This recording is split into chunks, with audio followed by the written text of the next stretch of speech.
ایک چھوٹے سے گاؤں میں ایک چھوٹا سا پریوار رہتا تھا جو کہ بہت مشکل سے پیسے کماتا تھا.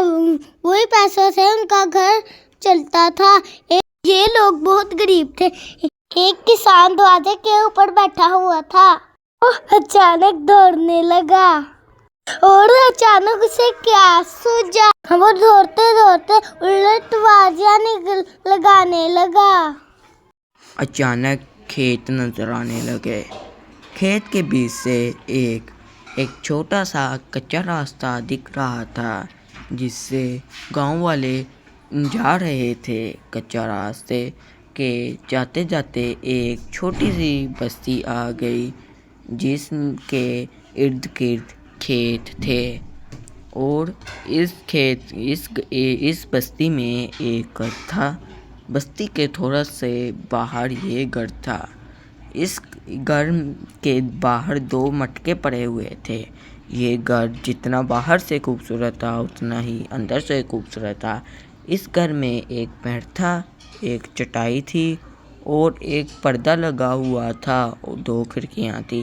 اس میں ایک انکل رہتے تھے. انکل بیڈ کے اوپر بیٹھے ہوئے تھے اور نہ جانے پتہ نہیں کیسی کیسی شکلیں بنانے لگ گئے تھے. کبھی حیران ہو کر دیکھ رہے تھے، کبھی کیا ہو کر دیکھ رہے تھے. اس جھونپڑی کے دوسرے کمرے میں ایک موٹو انکل اور دوسرا فیضان بھائی بیٹھے ہوئے تھے. موٹو اور فیضان بھائی بہت اچھے دوست تھے. یہ دونوں آنٹی جی کے ہاتھ کا کھانا کھانے آئے تھے. یہ چاچا جی کی بیوی تھی. یہ بے حد اچھی تھی. یہ کھانا بہت لذیذ بناتی تھی.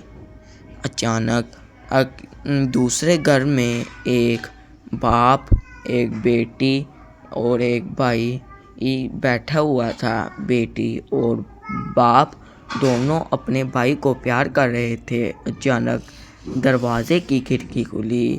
ہر طرف درخت، پرندے اڑ رہے دکھے اور اچانک چچا جی کی شکل آئی. چچا جی بہت پریشان تھے اور نہ جانے انہیں کیا ہوا کہ وہ بہت پریشان ہو رہے تھے. چچا جی کھیت میں کام کرنے کے لیے چلے گئے. چچا جی کا ایک بیٹا تھا جو کہ چچا جی کے ساتھ کھیت میں کام کرتا تھا. ان کی ایک گائے بھی تھی جس کا نام مائکا تھا. مائکا بھی بے حد بہت خوش تھی. چچا جی اپنے بیٹے کو پیار کر رہے تھے اور کہہ رہے تھے کہ ارے بیٹا، میرے بعد تم ہی کھیت سنبھالو گے. وقت بدلتا گیا. اچانک چچا جی کا بیٹا بڑا ہو گیا اور چچا جی اس دنیا سے گزر گئے. چچا جی اپنے دوست اور کزن کے ساتھ رہتے تھے. چچا جی کے بھائی کا بھائی رامو کا دوست تھا جو چچا جی کے بیٹے کا بھائی تھا. رامو کی شادی بھی ہو چکی تھی. اس کی بیوی نے بیٹھی ہوئی تھی اور چائے پی رہی تھی. نہ جانے اسے گرم چائے پینے کا الگ ہی مزہ آتا ہے، یہ کہہ رہی تھی. اچانک ایک ویڈیو دکھی جس میں ایک کھڑکی سے روشنی آ رہی تھی. وہاں ایک لڑکا کھڑا ہوا تھا. لڑکا ایسے لگ رہا تھا جیسے وہ کوئی ڈراونا بھوت ہو. رامو کی بیوی بہت خوش مزاج میں تھی اور وہ ہنس کھل رہی تھی اور بہت ہنس رہی تھی. رامو اپنی بیوی کے پاس گیا اور پوچھنے لگا، ارے یہ دروازہ، کھڑکی، یہ بچے کیا کر رہے ہیں؟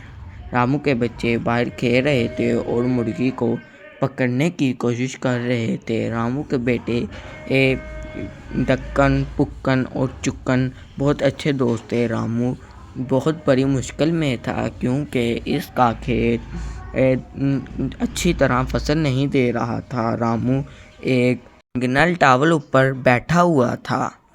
رامو اپنے گھر آیا اور اپنی چچی جان کے پاس گیا.